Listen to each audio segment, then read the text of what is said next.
Peyğəmbərimizin düşmənlərindən olan Əbu Cəhlin oğlu İkrimə Məkkənin fəthi günü Peyğəmbər sallallahu aleyhi və səlləmdən qaçıb xilas olmaq məqsədi ilə Həbəşistana keçmək üçün dəniz səfərinə çıxmış.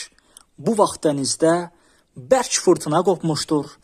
Gəmidəkilər bir-birinə belə demişlər: bu fırtınanın keçməsi üçün tək Allaha dua edib yalvarmalıyıq. Əbu Cəhlin oğlu öz-özünə belə demişdir: Allaha and olsun ki, əgər dənizdə Allahdan başqası fayda vermirsə, demək ki, quruda da fayda vermir. Allahım, sənə əhd edirəm ki, əgər məni bu fırtınadan qurtarsan, gedib əllərimi Peyğəmbərin əlinin üzərinə qoyub və onun rəhimli və qayğıkeş olduğunu bilərəm. Onlar dənizdən xilas oldular. İkrimə radiyallahu anhu Peyğəmbər sallallahu aleyhi və səlləmin yanına gəlib İslamı qəbul etdi.